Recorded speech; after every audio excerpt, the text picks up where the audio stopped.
The airplane is a symbol of our quest to conquer the unknown, and it also embodies the fears that accompany that pursuit. Richard Bach. Welcome to Grimly.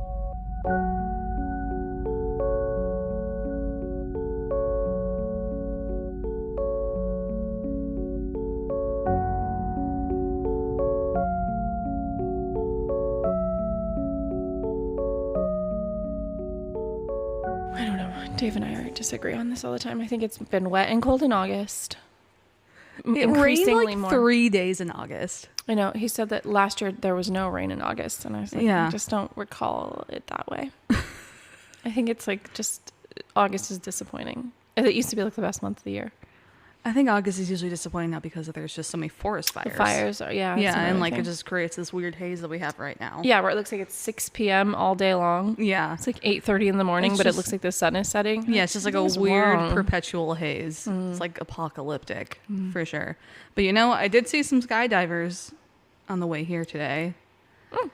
So people are still out there doing their thing in the haze. Yeah. Actually, the skydivers can be a segue to our story. But first... Have you ever done it? Fuck no. Yeah. Just no. Absolutely not. Not interested. Same, not really interested. I used to I had friends that would always talk about it, but I used to be like, oh, maybe I would do it, but I think I just feel like I have less to prove now. And just no. Yeah. I keep my ass on the ground. If I'm in an airplane, I'm staying in it, you know? But first, this is Grimly. Welcome to Grimly. Hi. We've gotten a decent amount of new followers recently. Oh. Yeah. Listeners. Oh. So just to recap what we do, this is like a mixtape of horrors. Okay. Nice. I don't know if you would agree with that. Yeah, I do. You know, each week we do something that has some more grim subject matter, whether that be a true crime or a ghost story, A mystery of some sort, whether it be unsolved, solved, etc., missing 411s, paranormal things. Yeah, maybe some blobs, Unexplained stuff. Curious. Yeah, curious, darker subject matter things. But yeah, I tell the story every week. Meg is kind of like the audience mouthpiece, I would say. Really, really smooth. Really, really eloquent. Really, really funny mouthpiece. The hottest mouthpiece you'd ever seen. I'm teasing. Like, just... I had so much. It's at least 12%. I need that 12% though. You get me to an A. Otherwise, I'd just be a B average bitch. And I don't want to be that. Okay. So, yeah. All right, well, what are we talking about today? Today, we are doing a bit of a mystery. It feels like a Agatha Christie-esque type of story. And you'll see why in a little bit. I'm seeing in the distance what looks like a photo of an old-timey person. And you have me a little concerned. What year is this set in? This is going to be set in 1928. Okay, fine. Is that okay with you? It is fine. Okay. I will settle for the 1900s. Not once we hit 18 and beyond, unless it's like true, like, I don't know, like prehistoric. I don't know. We haven't done anything. Like a caveman murder or something? No. I mean, like, okay, if you're talking about the Druids or something, you're talking about like something that's like very, very old history. Very interested. Right. 1800s, vom. Yeah, it's really funny. Like Jack the Ripper, absolutely not interested. Next week. Oh, no. Our story is based in 1846. 1846? What could you possibly be talking about? Oh my God. Oh shit, that's really funny. She's like, crap. Like, just my face just slowly goes into like a frown. It's just like you're describing everything. A little death. Just a little tiny death. I will listen, but I would wish it was 1980s. Listen, I think you'll be interested in next week's story, but I guess we'll find out. that's for next week. Okay. What are we Okay. talking about this Today. week from 1920s? Today we are talking about the mysterious death of a man named Alfred Lowenstein. Okay. I don't know. Lowenstein, maybe? I've heard of everything I watched at Lowenstein. I like I'm gonna Lowenstein. say Lowenstein. Alfred Lowenstein was born in 1877. No. Oh, shit. Lies. The lies. This is 1800s. He was I'm not, this isn't like a story of Do you when know he what? was Was a baby. this the Gilded Age in the late 1800s? It was, right? I think so. I think so. Victorian England? I did watch that HBO. show. Actually, that was pretty good. Oh, okay. I think it got canceled, unfortunately. Probably. Yeah. There's only a couple seasons. Okay, so Alfred Lowenstein, born in 1877 in Brussels, Belgium. Okay. There's not a lot of information about his childhood and early life because it's the 1800s. Exactly. But we do know he entered the chat in the financial world as an investor around the age of 20. All right. They were investing then? So Lowenstein began making a fortune for himself selling stocks in a company that was focused on Brazilian infrastructure, Wow. and then grew from there. We were really talking about investing today. I don't know shit about investing. I would like to know shit about investing. It's a crazy world to try to It figure out. can be done. It can be learned. It can be learned. I actually was talking to a coworker about this yesterday Yeah. because the company I work for is doing an employee stock purchase plan. Oh, okay. And so I sat in on, the spiel, and I literally, like, my eyes glaze over. I'm like, I'm too fucking old to be this dumb. I have to get this together. Yeah. Yeah. I need finance for like 5-year-olds. I know. That's what she said. She's like, I wish that, like, someone would talk to me. Like, I need a kindergarten level. Yeah. This is stuff we should be learning in school. I need someone to give me crayons and a piece of paper. And There draw it are a out for lot me. of good content creators. There are, and I follow a lot of them. But it's still confusing. Yeah. And of course they want you to pay for them. Yeah. That's okay. It's how they make money now. I think that they have earned it. Yeah. If I can learn. And it's actually a personal goal for the last too. like 4 years. Yeah. I've not succeeded. I have not met the goal. It's very daunting, and it's very intimidating. Not a And little it's a little intimidating. bit like gambling because you do have to Yeah. spend money. Yeah. You are buying something that you can't really Right. use. Yeah, absolutely. Yeah. It's a little risky, but Okay, so that's how this guy got rich. of course he did because, if I was doing it in the 1870s, sorry, what he was born. This is like 1900s now. Well, it seems like you got a lot of time on your hands if you start when everyone else is starting. Yeah, totally. I mean, yeah, this is kind of the dawn of that stuff, right? I'm bitter. I bet his grandchildren are doing fine now. Probably, yeah. If he made any, I guess we'll find out. Some old money, as someone would say. Okay. So Lowenstein was very successful at selling stocks and eventually became one of the richest men in the world. My God. Okay. I mean, look at this. Like, can you see this picture? Yes, he has a very tall Monopoly He's man wearing hat. a fucking Monopoly You know what, hat. though? He could get it, actually. He's not bad looking. And he's the richest man in the world. Yeah. You know, actually, we're going to get into that in a second. Even though he was successful, Lowenstein was known to be a bit of a loose cannon. Oh. And he was also described as eccentric. Oh, the eccentric billionaire. Listen. You'll see this later. I'm thinking eccentric in this terms means maybe Gay? Yeah. Oh, yeah. I was waiting for an opportunity to be like, oh, he must be gay. But Yeah. we hadn't gotten there yet. We're going to get there now. Okay. In 1908, Lowenstein marries a woman named Madeleine Misson.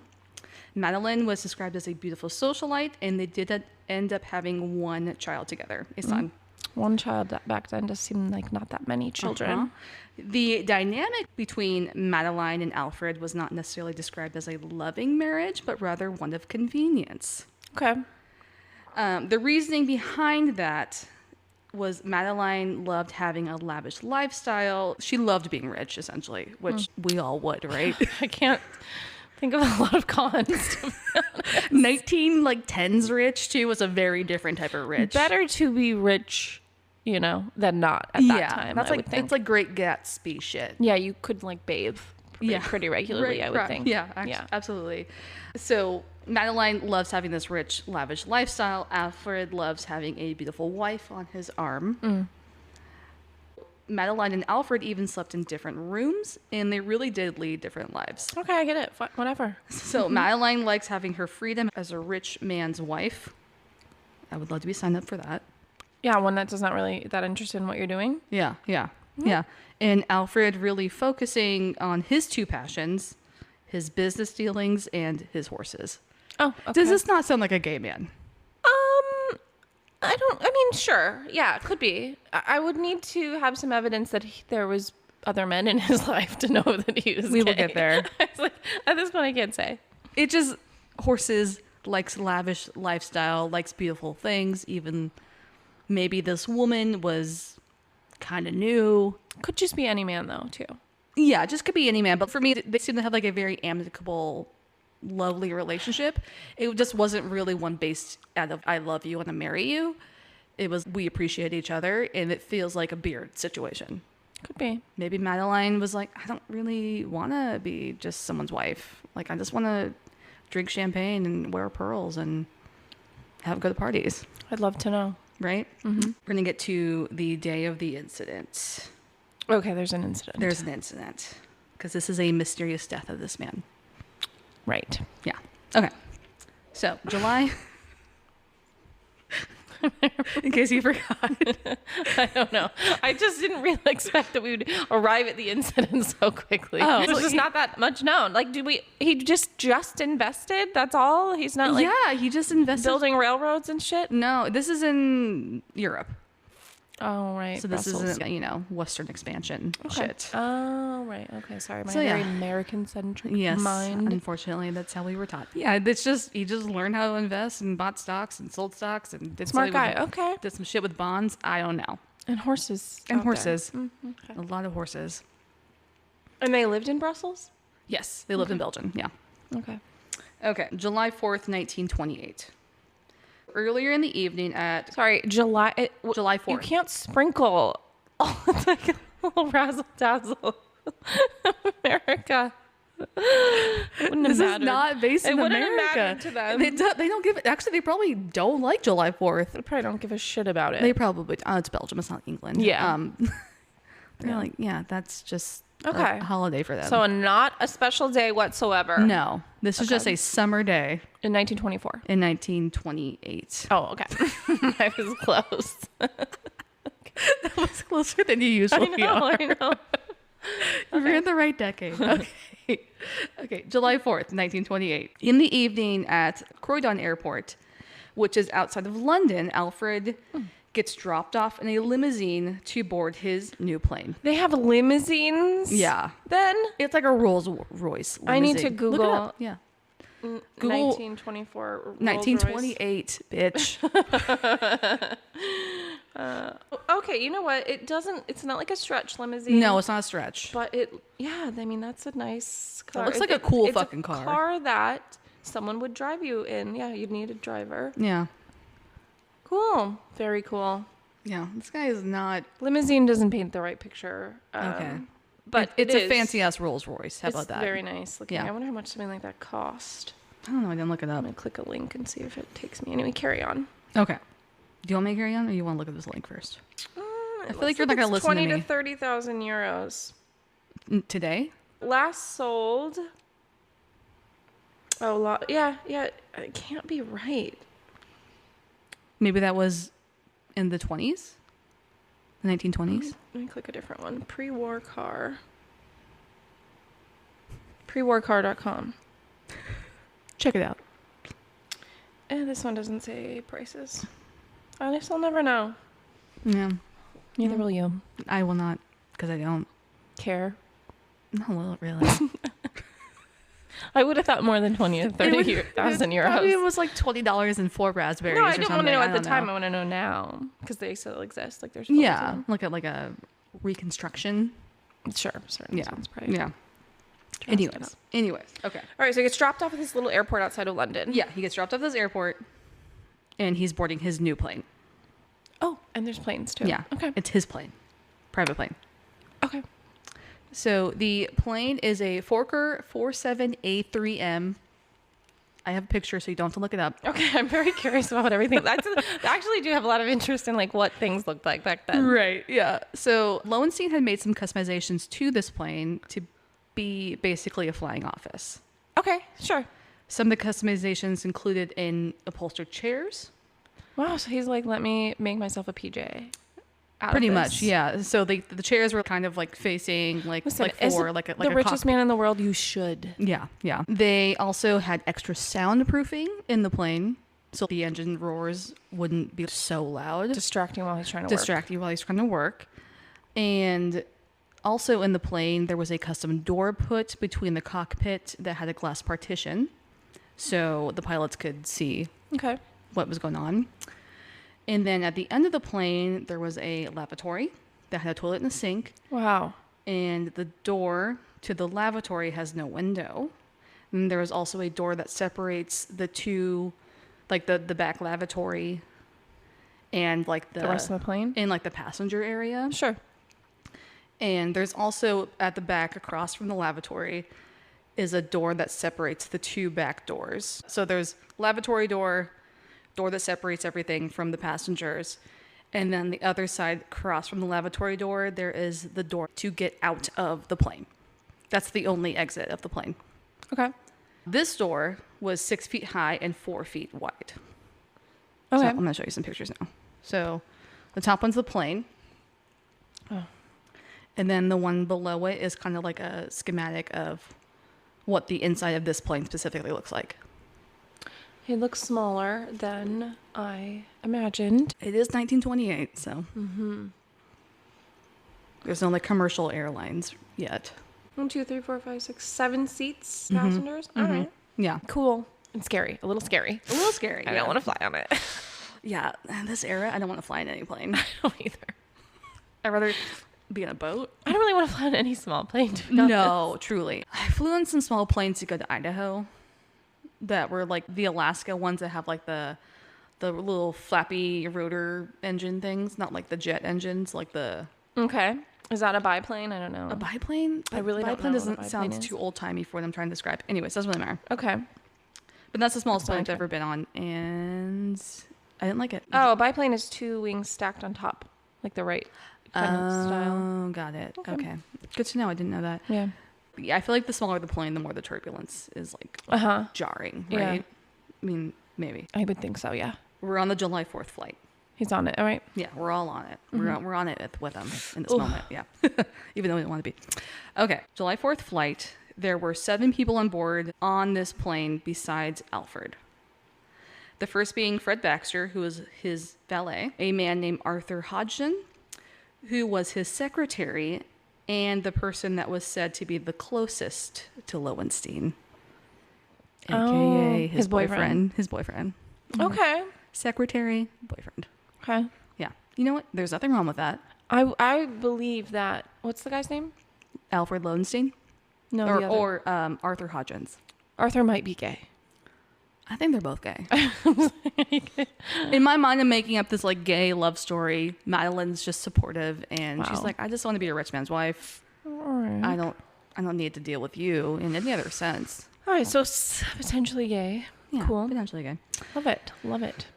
Okay, and then there was also 2 stenographers, a woman named Eileen Clark and another woman named Paula Biddalon. What's a stenographer? They take notes. Yeah, Okay. yeah. Record keeping. Record keeping. Are they I all- think it's like something to do with also like Morse code stuff. Okay. Maybe like a little typewriter. I don't have a clue. I think it's like a little tiny typewriter. That's what I'm imagining. I know, but why would they be there? Because there's like courtroom stenographers. Why would they be there? Because he's doing business dealings and they need to take notes for him. Where was he flying to? He was flying from England back to Brussels. What? That's like a 2-hour flight. This man is always working, Meg. Okay. Okay. Gosh, damn it. Yeah. So stenographers are like the people that have like the weird little keyboard. Have you ever seen? I have. Yeah. It's fucking wild. Yeah, they've got their own kind of shorthand and Yeah, stuff. it's insane. And it's I think highly competitive and not easy. No, it looks insane. either. Okay. Yeah, fucking trying to take notes in a meeting. My God. Like every word. And it's not even- matters. yeah, it's not even like you can shorthand shit. Like, you can Cliff Notes it. You have to take every fucking word down. I wonder if they still need to do that, though, modern day. We just record everything. I don't know. I mean... And then, like, AI transcribes it. The last jury I served on, there was definitely a courtroom stenographer. Because she'd just stop people talking for a minute. Be like, to catch up? Yeah, I need to catch up. Really? Huh? Wow. I wonder if that's a dying art. No offense. Yeah, I wonder if it's, like, also just... it's more than just like taking the records. It's like being a witness to every word that was said in that courtroom, you know? And yeah, because video can be altered, recording can be altered.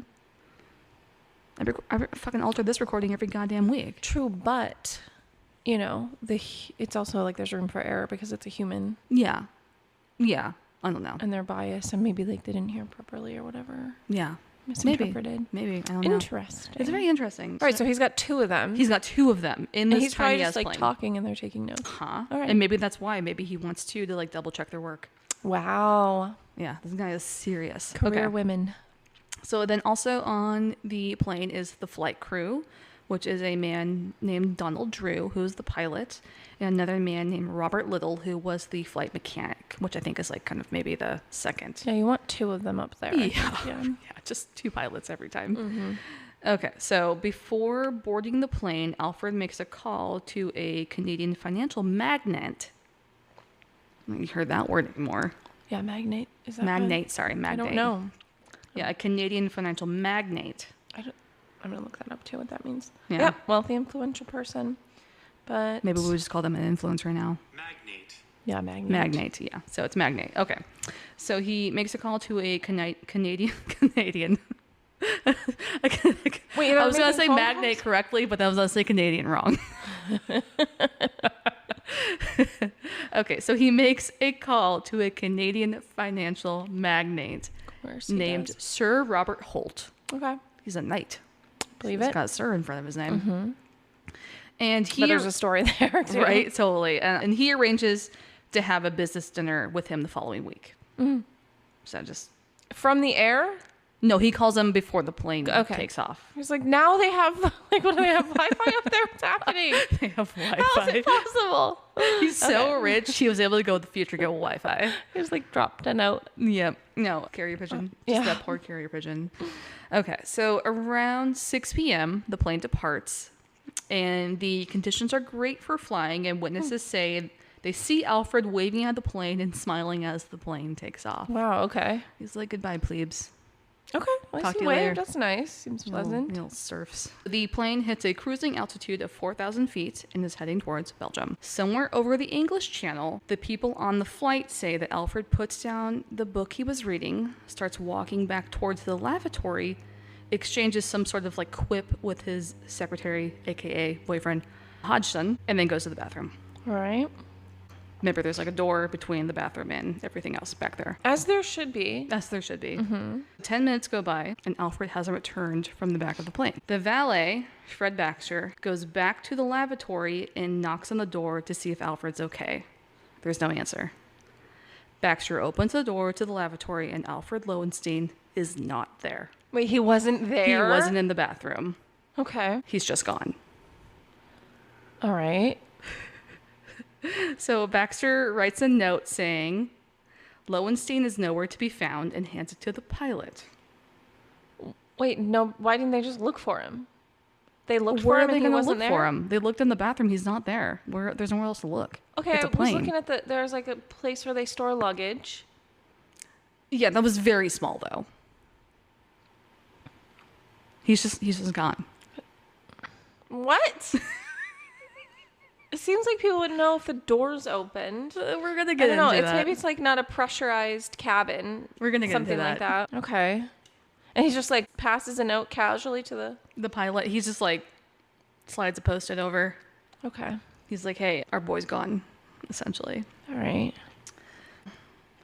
At this point, 5 minutes ahead of them is a airport in France called Saint-Inglevert. Okay. But instead, the pilot decides to backtrack, makes like a U-turn, and lands off the French coast on a beach. Oh, okay. Which is like kind of wasting more time. Mm-hmm. Like if there's an airport, Yeah, strange. 5 minutes in front On of a you. beach. All right. Yeah, they land on the beach, on the French coast. So Sounds beautiful. lovely. Yeah. I would love to be on a beach on the French coast. Shortly after 7:30 p.m., the plane has landed on the beach, and the now 6 passengers on board get off the plane and wait for someone to come help them. Which is also like, why wouldn't you just go to the airport? I don't know. It's very weird, right? The plane happens to land on an area of beach that was occupied by the French military, with Fort Mardyk close by. So they just happened to land on a military beach, which obviously you can't go there. Okay. A lieutenant at the fort by the name of Lieutenant Marquet of the 1st Battalion dispatches a party to go out and arrest whoever just landed on the beach. Like, he sees the plane land, he's like, go get them, essentially, because it's closed area. You're not supposed to be there. The passengers are arrested and questioned by the French military while waiting for the police to arrive. The next day, Marquet would tell a newspaper called the Daily Express that the passengers admitted that they lost their employer somewhere over the English Channel. Oh, Jesus. But it took over 30 minutes for them to give the name Alfred Lowenstein. Okay. Which is weird, right? Interesting. Can you imagine just sitting there like, you're freaked out. You're like, I don't know what happened to him, but who is he? You're like, I'm just so freaked out. Like, what's his name? 30 minutes of that, just like them just not saying who the person was, is fucking weird. Yeah, I wonder if it's some kind of like, you're used to being around such like a high profile, wealthy person that like discretion is just beaten part of into every part, into your or baked subconscious, into every part of it. So you're like, this is going to be a big deal if it gets out. Like, but like it's gonna get out. Like, I imagine what it would be like with like a celebrity, right? Yeah, coworker, yeah, boss. We've seen that. We've seen that for sure, just in modern day. But it seems so weird to just not be like, you land on the beach, you get arrested, you instantly are like, hey, we don't know what happened, but our boss. I mean, obviously something happened. It doesn't just disappear out of a plane, right? Our boss, the person that owns this plane, is gone. Yeah, I'm suspicious. It's very weird, right? Mm-hmm. So Marquet also says that all the passengers seemed very distressed, with the 2 stenographers crying. Hodgins is sweating profusely. Baxter's chattering his teeth. Like, everyone just seems really like freaked out, scared, stressed. Which, I mean, is fair, but it's also like, we don't really know what happened. So like, I mean, somebody knows. Somebody knows, right? That's the thing. This is a clue. Like, someone in that plane knows. It's very Clue. It's probably very all Agatha of them. Christie, right? 24 hours after the incident and the plane landed on the beach, the debate began of who should actually investigate the situation. Okay. The French believed that since Lowenstein went missing over the English Channel, somewhere outside of its country's limits, that they're not the people to investigate. They're like, this is actually not us. They just landed here, but this incident didn't happen over French, Sure, country, whatever. England and Belgium also take the same stance because the English Channel is technically international waters. Belgium's not like, I want to figure out what happened to him? No, everyone's just like, I don't want to touch this. Weird. Okay. It's very weird. I mean, I think because it's probably so high profile. I don't know. But it also seems so easily, it seems so solvable in a lot of ways because, like, you're in a fucking airplane and someone disappears. Yeah. Period. There's no way that everybody on that flight, maybe apart from like the pilots, don't know what happened. Right. Absolutely. So no one's chomping at the bit to investigate the crime. And everyone's just like, maybe this was just some sort of freak accident. With all these government entities basically leaving the investigation on red, Madeleine basically says, fine, I'll do it myself. Okay. His wife. Yeah. But Madeleine starts with giving the French authorities an incentive to find Alfred's body by putting a reward on the table. I couldn't figure out how much it was. Probably a lump sum of money, to say the least. Madeleine also needed a body because at this time, Belgian authorities would not write a death certificate for someone unless there was a body. And if there's no death certificate, there can be no reading of Alfred's will, which means that Madeleine would have no access to Alfred's estate for at least 4 years. Really? Yeah. Damn. How would you find the body, though? But, like, he's gone. Like, I know. Where else could he have gone? Damn. So at this time, there's also a ton of rumors being put out there that Alfred Lowenstein had faked his own death. Mm-hmm. This could all be total bullshit. Yeah, like why would he do that? I don't know. There was some people, newspaper specifically, that were speculating that like he jumped out of the airplane with a parachute Hence the skydiver thing. He's a DB Cooper now? He's a DB Cooper. Okay. So he jumps out of an airplane with a parachute on, lands on a yacht. Lands on a yacht. He's, you know what? He's 007. He's not even DB that's Cooper. exactly. He's Tom Cruise. All right. Fucking Batman over here. Secret fucking Agent man. wealthy fucking Oh, man. secret. Agent man. So all of this is not helping Madeline. She's like, everyone shut the fuck up. Let me get this death certificate. Let me get his will read so I can take care of myself. Right? Yeah. At this point. She's like, this is stupid. You're all stupid, probably. On July 19th, the rumors of Lowenstein still being alive were mostly squashed because 2 French fishermen found a decomposing corpse in the water along the French coast. Okay. So this is about 2 weeks later. The corpse was male and had on silk underwear and socks. Mm-hmm. And the shoes were still on the feet. No. Yeah. This is the opposite of last week's episode. Wow. So 2 weeks they found his body. Yeah. The corpse also had a watch on. Mm-hmm. And inside the watch strap was the name Alfred Lowenstein engraved. Oh, so they found a body is what you're maybe suggesting. That's what some people are suggesting. Got I'm it. not suggesting that. I think it's him. Okay. Lowenstein, No parachute. No parachute. But silk underwear. Damn. Okay. The Lowenstein family arranged to have a private autopsy done, but the autopsy took them usually a long amount of time for some reason, and the actual official autopsy report wasn't released until September 10th.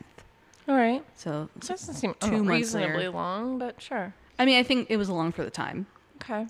You're not For the doing a bunch of registers and all. forensic testing. You're just cutting someone open to see what happened, right? Okay. Not to be crude, but Yeah. that's kind of what it is at that point. The autopsy report itself says that Lowenstein had a large wound in his stomach, and every bone in his body was broken.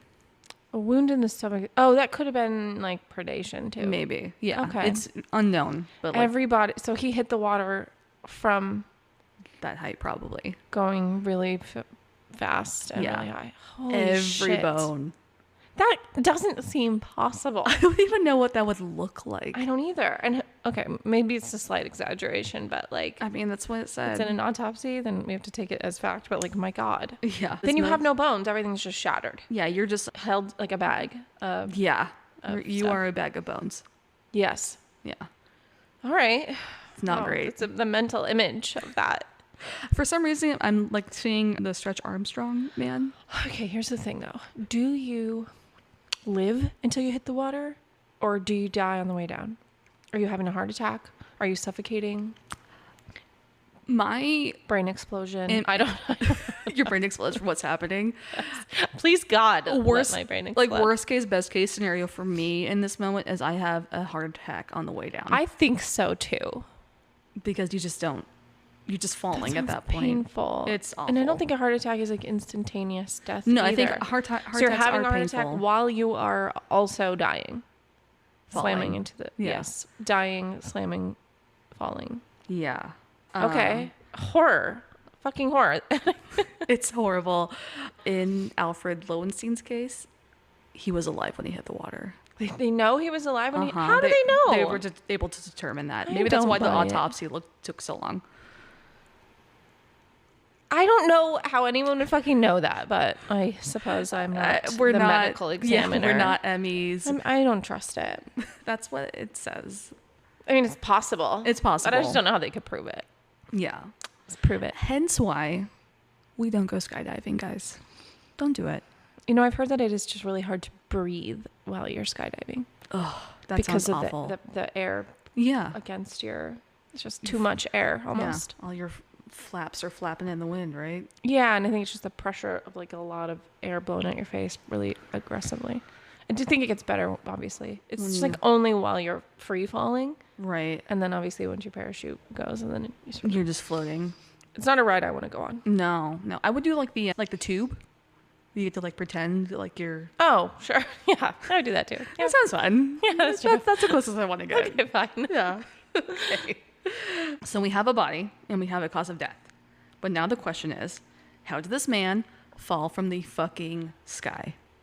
Somebody threw him out there. Okay, I also have a theory, and I don't know if it's going to come up on your list, and it's maybe fucking stupid. That's fine. We're about to get in theory, so just give me yours. What was the toilet situation?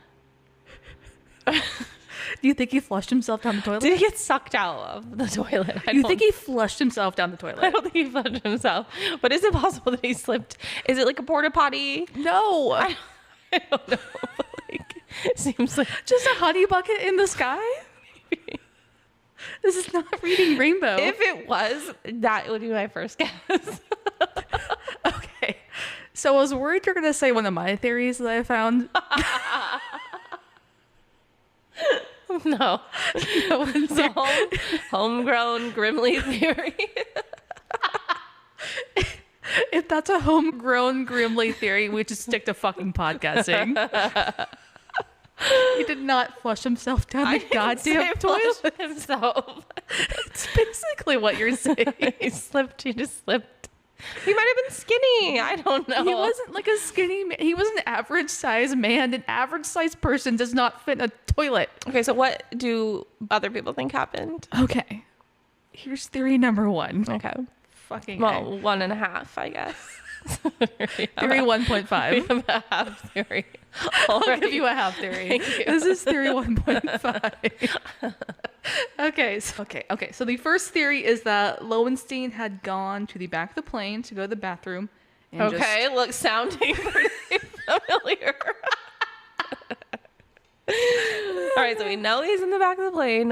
And he just opened the wrong door and fell out of the plane. Holy shit. Like Wile E. Coyote. But this is his plane. Whoopsies I don't sign know that and just falling. Like, there's no windows on these doors? there's windows on the door to the outside. Remember, the outside door is significantly larger. It has a piece of glass. Okay, so so he couldn't have opened the outside door without seeing that it was the outside door? Yes. Unless was he hammered? No. He wasn't a drunkard? No. Okay. No. So we're going to get more into this. During this time, some people had claimed that Alfred had seemed preoccupied with things on his mind, and he was not paying attention as much to the world around him. All right. AKA getting a little forgetful, I guess. I mean, he could have been on drugs. They did a lot of weird, like, Right, opium, yeah, fucking right. dilaudid shit He back probably then. was taking cocaine for like a toothache or something, you know. Yeah, they did a lot of weird stuff. Yeah. I don't think it was cocaine, though. I think it was opium. I threw something out there, man. I think cocaine came later. They had all kinds of weird stuff, though. He did. It's a lot of snake oil, but cocaine was not snake oil. In a different form, I'm sure. I don't know. Anyways, okay. One New York Times article states people had been noticing that he would blunder through the wrong doors in his home or offices while his mind was occupied with grandiose schemes of speculation. What? So there's one thing to walk into a room and be like, shit, what did I walk in here for? I do it all the time. You're like, damn it, I forgot. It's one thing to like open a closet when you're looking for something, or like, I don't know, like it just. You know what, though? What? Okay. At the time, this is a private aircraft. Mm-hmm. It was modified. Mm-hmm. It's not modern day where we have built in every possible way to keep a dumb fuck or distracted person from, or a drunk, from slipping out the door. Airplane. And they might not have had like lineage. Yeah. Yeah, you're not wrong. Okay. But we're going to get into that part specifically though, too. So this was the predominant theory because this is what also everyone on board the plane had stated had happened. So suddenly they know what happened. They're just like, he must have walked out the wrong door. Were they all everybody was in the same room together and he's the only one that was out of sight? Yeah. I'm suspicious. During an inquiry in Brussels, the pilot and the mechanic testified that while flying the plane back to England, they tested the door and said that it was surprisingly easy to open. Oh, okay. Okay. It should also be noted that neither the pilot nor the mechanic were under oath at this time. All right. And it was not considered to be an expert opinion on the matter. Everyone else in the aviation world at this time said that what they're claiming is bullshit. They're like, there's no way that's true. But either way, the judge took these two men's words, and he was like, this is what happened, essentially. He like closed the case on it, right? So there's also the fact that these two doors in the back of the plane look very different. Yeah, okay. The bathroom door didn't have a window, and it was significantly smaller than the exit door. The Four- exit door, 4 feet is enormous. yeah, it's a huge fucking door. Yeah. So- And probably not that easy to open, and not that easy for nobody to just notice, because if he opened it and fell out, who closed it? Thank you. Okay. There is an investigation done of the door by United Kingdom Air Ministry's Chief Inspector, Major J.P.C. Cooper. No way. His name is Cooper. His last name's Cooper. Well, there's a lot of Oopers. Sorry. Stupid, but we're keeping it in. So this guy looked over the door and found it was in working order, and says that an accidental opening of the door would be very unlikely. Another Royal Air Force pilot named George Terrell goes on record with the Toronto Daily Mail and Empire and states that a man would have to have super strength in order to open the door. And even if they could get the door open, the pressure outside would cause the door to slam shut. Oh, okay. Also, if someone somehow were to open the door mid-flight, everyone on board would know instantly, because there would be a massive blast of wind. Yes. And it would be chaotic, to say the least. And terrifying. It And would be terrifying. fucking- Like, you can't just fucking open the door on the plane. I'm certain the pilots would even know at that point. Like, Yeah. something is wrong here. Right. I just imagine, like, papers flying everywhere, true. you know? Just, it's not like you're sneaking out the back, right? Okay, but listen, you might not be able to answer this, but like you said 4,000 feet was their cruising altitude. Is Yeah. that, I feel like we cruise much higher now. We do, for sure. Okay. Yeah. Of course we got different planes. So like, Yeah. is the pressure the same 4,000 feet up? I mean, it's got to be different than it is down here. I mean, you're still flying very fast, that's true. Okay. you know? Just, like, pressure is weird. Like, we talked about this when, like, you're going underwater. That's true. You know, like That's if you true. go underwater in a car, you have to wait for everything to pressurize before you can open anything. Yeah. And like the airplanes like do this sort of like flying thing as if it's like almost like they describe it as like jello kind of in the sky, where Yeah. like the pressure on either side helps keep the plane Yeah. where it's at. Where it's at. Honestly, the fact that That like was we the can- dumbest shit I've I work with some pilots. Like, I would like to know what they think about the dumbest shit I've literally ever said, as if I understand aviation at all. You know what? I don't understand it. This is not the aviation podcast, so we're fine. And remember, so no one on board testified to anything like this happening during the flight. The chaos. He just vanished. The chaoticness, yeah. Yeah. Like they Chaotis. said, I they like chaotis. that. Chaotis. That's a new word. Yeah, I just made one. Okay, so but like, because said they didn't notice anything for 10 minutes. So Yeah, it's not like who this knows? door opened and just slammed shut, right? He must have been hidden on the aircraft somewhere. Like his oh no, they found him. They found him. What the fuck? With all this door opening stuff, Alfred wasn't a physically weak man, but he also wasn't a super strong Just like an man. average smart guy. Because like, but he also had arthritis. Oh, okay. So he wouldn't just like be able to open this door Yeah, and people- walk out, right? It's fucking stupid. And it's like you can't, in the same breath, say it's an accident yeah. that he just stumbled out there. If you had to, it would be considerably difficult to and loud to. Right. You know what I mean? Yeah. To open it. There's also a reporter named Norman W. Ray, and he decided to test out this door theory on a similar plane. And he said he tried multiple times to get the door open during a flight, and he couldn't even get the door to budge. That's a very committed How journalist. did his fucking body get out there? Yeah. How did every bone in the body break if he didn't fall from the plane? Great question. Okay.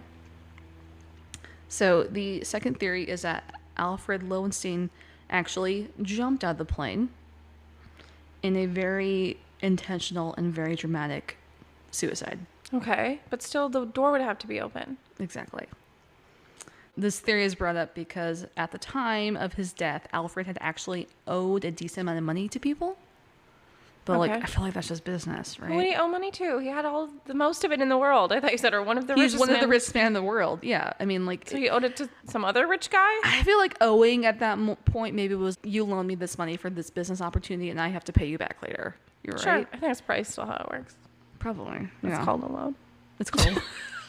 Just kidding. It is called a loan. Jesus.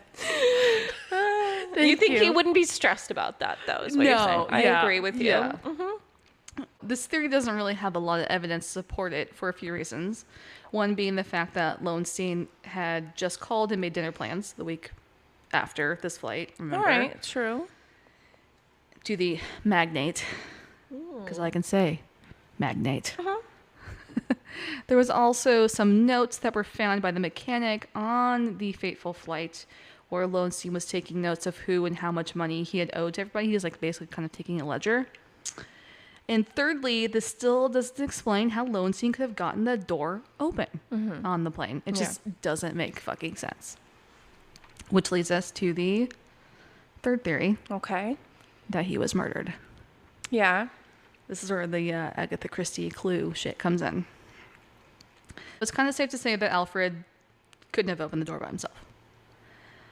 Whether that be accidental or intentional.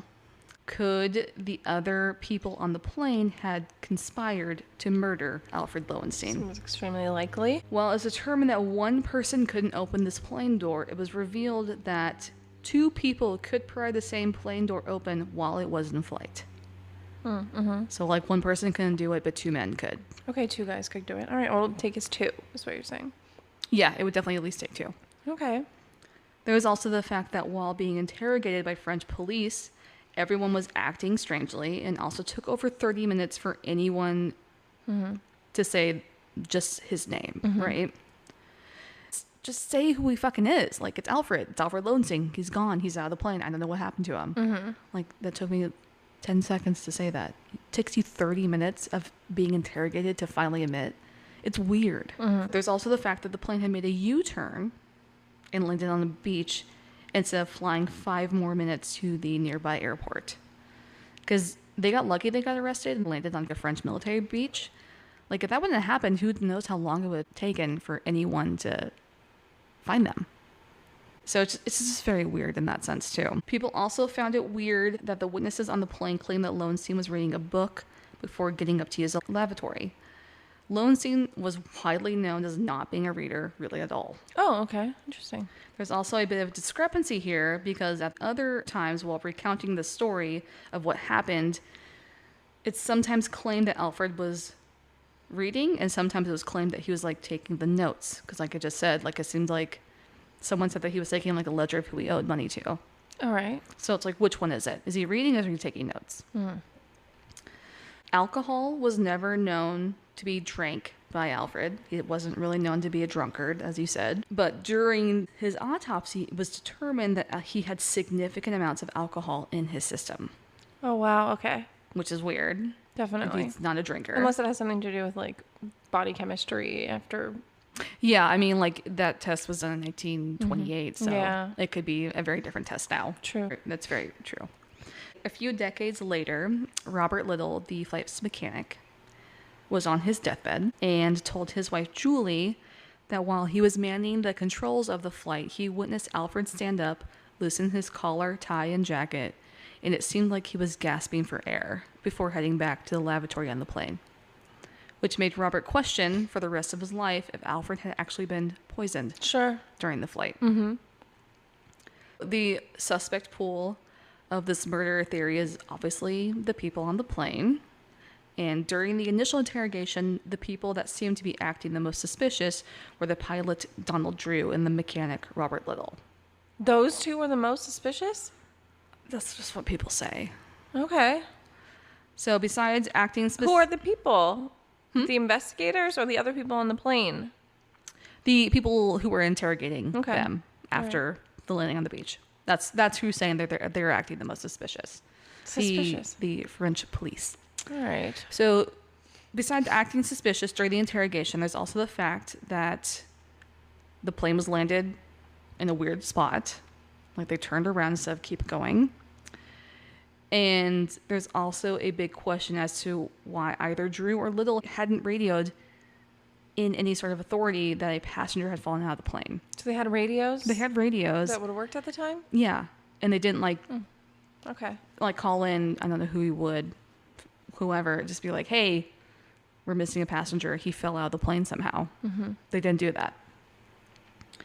Donald Drew had also given some conflicting stories of whether or not he flew back to search for Alfred Lowenstein. There's some accounts he said that he kind of circled back towards the water. What are you going to do, though? I don't know. It's not like you can land and find him. This isn't like a biplane, not a biplane, a little seaplane. Seaplane, yeah. You can't land on the water. No. But so sometimes he said he did that, sometimes he said he didn't. Okay. So he's very wishy-washy. I am suspicious of the pilot. Yeah. Generally. Yeah. But it's just interesting because someone would just have to be flying the plane. Yeah. I would think. Right. I mean, but there's the mechanic. But then he would have had to be in on it too. And he could have confessed to his wife that he was involved. Right. There could have been that Instead. deathbed confession. Who knows? There are also the notes that Robert Little said he found on the plane that he said was written by Alfred. He said that he was taking some sort of ledger or something. He never handed those notes over to the authorities. Those notes are gone. Okay. So what's actually on them is unknown. There's also the testimony these two give to Belgian authorities that was completely disputed by every other aviation expert at the time. Even if they said that they tested out the theory, everyone else is like, this is impossible. We tried it too. You can't do that. All right. So that's suspicious in itself. But if Drew and Little pushed Alfred Lowenstein off the plane, why did everyone else keep quiet about it? Yeah. Were they all in on a scheme, or were they paid off for their silence? By his wife? Potentially. The first and most obvious person theorized to pay off all of these people in the plot to kill Alfred was his wife, Madeline. But by all accounts, their relationship was, like I said, very amiable. She just liked being a rich man's wife. She was like, I'm living in luxury. I don't give a fuck, There also wasn't much asked of her by Alfred. She wasn't under pressure. He wasn't abusive. He was overall a very good husband to her, and she was just doing her own thing. And she was like, this is great. And he was like, yeah, I'm going to go talk to my horse, and this is fine. So what's the motive for her? The next possible people to want Alfred dead were his various business rivals. Sure. Okay, yeah, that makes sense. Yeah, so Alfred was very successful, obviously we've talked about, and he's a very savvy businessman during the early 1900s, and had some deep business ties all over the world. This guy, he's doing Brazilian investing, he's talking to Canadian magnates, it's a big deal. Mr. Worldwide. Mr. Worldwide. He's not Pitbull, though. Too bad. Yeah, unfortunately. Any sort of competitor within the investing and stock would have to maybe compete with him, I would say. It just seems like there's enough money to go around, so why? Though? Yeah, I don't know. So there are two specific men that would have benefited greatly from Alfred Lowenstein dying. And they were two other investors by the name of Albert Pam and Frederick Zarsky. Zarsky. Spell it for us. Szavasy. The Z. I don't know. Maybe is the S silent? That's what I'm saying, Zarsky. Yeah, okay. So these two guys, along with Lowenstein, were the three major stockholders of a company called International Holdings. Which literally the three of them? The three of them were in this business together. Damn, okay. It just sounds like a business that just holds money, like a bank or something, right? They're bankers. So what it sounds like I said, I don't know investing. I'm just dumb. So what it sounds like... There's a lot of us that don't know. Nobody does. Most of us I'm don't. gonna try to explain what would happen if he died. I'm try to put in layman's terms. Layman's terms is giving it too much of credit because I don't know what I'm talking about. Anyways, okay. So it sounds like if Lowenstein was now gone, these men would be the major stockholders of this company. Sure. Which makes sense, right? Mm-hmm. And if they sold the stocks before it was known that Lowenstein had died, So if they like knew beforehand that he was going to die in this flight, they sold their stocks before the stock dropped. Insider trading. Which is, I think, is what With insider trading. murder. Okay. So if Lowenstein had died, they sold their stocks off before it was known that he died. These men would stand to gain $13 million in 1928. Do you want to guess how much that is in today's money? Does the number exist? It does. Okay, what is it? Do you want to guess? I have no fucking idea, but it's got to be in the B's. No. What is it? 200 million. I mean, that's a lot of money. It's still a lot of money. That's only how much? 13 million. Is now 200 million. That doesn't seem like enough.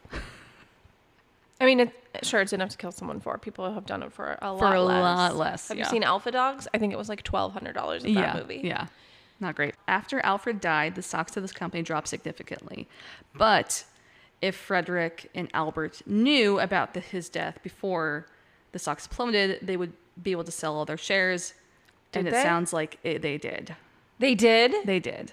Okay. Why would they pick him, though, all of the three of them? I don't know. Maybe Alfred or Albert. Not Alfred. Albert. I don't like that. There's too many owls. Too many owls. So maybe Albert and Frederick were lovers? I'm making everyone gay in this. I've decided. Huh. Okay. A little spice to it. Like maybe they were, I don't know. Maybe they were racist. He seems like he's Jewish. Yeah, Lowenstein. Mm-hmm. Maybe there was that. Maybe they just didn't fucking like him. Interesting. Maybe he was like the weakest link. Or maybe he was like the one that was actually the good, savvy businessman, and these two were just like Nepo babies or something, I don't know. Yeah. Oh, so they suspiciously sold the stock. Yes. That is suspicious. Yes. Everyone on the plane after this had kind of just lived a very low-key lifestyle, and none of them were like very obviously suddenly rich. Smart. So if they were paid off, they did it well. Mm-hmm. All the witnesses on the plane have all passed away, obviously. And besides that weird confession by Robert Little, no one else has had any sort of saucy deathbed confessions, unfortunately. Okay. Poison, though. What's his... The poison seems like a factor, right? Totally. Could be. And then they tossed him out. But how did the pilots not know? Maybe the pilot did know. Maybe the pilots were also paid off. That's why they testified and said that, like, you could open the door easily. Mm-hmm. Here's my thing, though. If you're going to do a murder for hire thing, why do it in this way? Why throw a man from a plane? It's really weird. It's not like the easiest, most simple way. Yeah, it's 1928. Just make it look like a robbery or a mugging. Yeah. Like, there's no forensics. It's true. Or, You know? get him on his yacht. Right. And push him over. Fucking sink the yacht. I don't know. Yeah. Have That's the what whales they're doing these days. That's what the whales are doing. Get it, girl. Yeah, but there's did you hear about, we'll talk about it another time. What? There was a recent billionaire it was in a storm. Yeah, but there was like a guy on there that was like supposed to be going under investigation for something, I think right? he'd just been acquitted or cleared from the civil suit. But him and his business partner both died. Yeah. I'd like to think it's a plot for revenge. See? Yeah. I don't know. You know what? I don't trust him. Yeah. Those I don't billionaires. trust a fucking billionaire as far as I can throw a billionaire. As far as I can throw $1 billion. They say it's unethical. It's very unethical. Yeah. You had to step on a lot of people to get there. Potentially. No matter what. But back to the story. Like, it seemed like a very dumb way to off somebody in this time frame. It is a weird, kind of elaborate, strange way to do it. It's very elaborate, very strange. I mean, I guess it's getting the job done. I don't know. People think that they sank the Titanic for similar reasons. You've heard that. I'm here to just drop droplets of conspiracy. Right. Crazy. Let's just put an iceberg right here and like hope the Titanic runs into it. I don't know. Wasn't John Jacob Jingleheimer on? Is that a guy that's real? Sorry, I'm spiraling. I really have to pee, to be totally honest with you. Okay, sorry. We'll finish this up. I'm like having a hard time. All right, we're back. Meg peed. Yes. She took 25 minutes to put her overalls back on. Yes. Overalls were easier when you were a kid. Yeah, because you could bend down without cracking something. I don't know why it seemed like it was a lot less.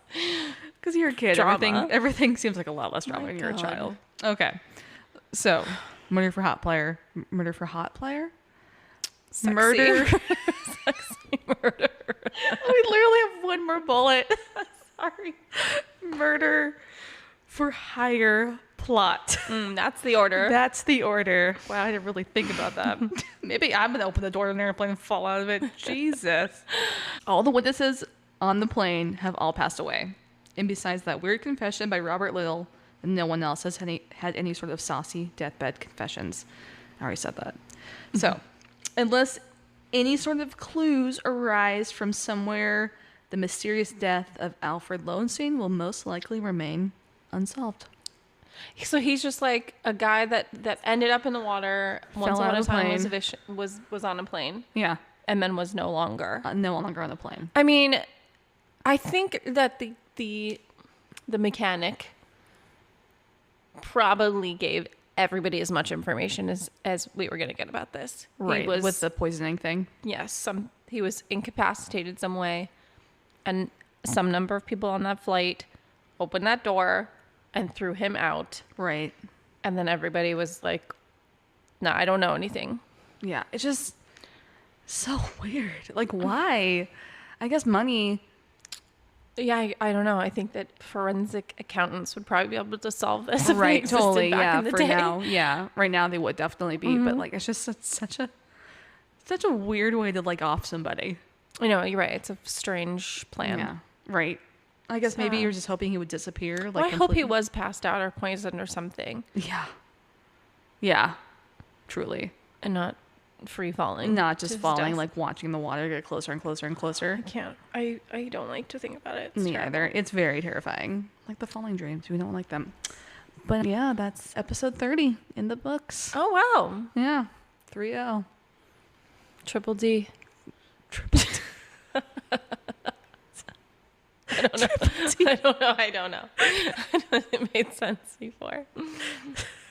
I haven't had anything to eat yet, and I just had a cider, a hard cider. So She's lost it. it's already dumb. She's gone. She's in space. I don't know. I don't know why. It's just weird. It's very weird. Because 20 episodes would be double D. Big titty episodes. So you're still talking. And I'm trying to understand for me why I said triple D. I don't know. But good work, Melissa. Triple D might be the name of the episode. You know what? I am sad for Albert Me too. and his hat and the horror that he faced. It's just It's a mystery. It's a very big mystery, and I don't Sad. think It didn't seem like he deserved it. I don't know. I don't think No, we know he enough. just, There's like- just like simply not enough known about he was everybody just, involved. I mean, he was a rich white dude, so I'm not saying he's probably lived a hard life. And I like don't know. maybe didn't have some He- judgments of people, but overall he just seemed like a regular average rich man. Yes, we don't really know. Yeah, much we don't about really him. know. Something like an Elon Musk or something. See, that's why it's hard. Yeah. Yeah, we These compare him old to those cases, guys. These old cases. Yeah, they're hard, but they're interesting. This one was more interesting than it could have been. Thank you. Nice. I approve. Anyways, we're gonna go. We need to go eat some lunch. Yeah.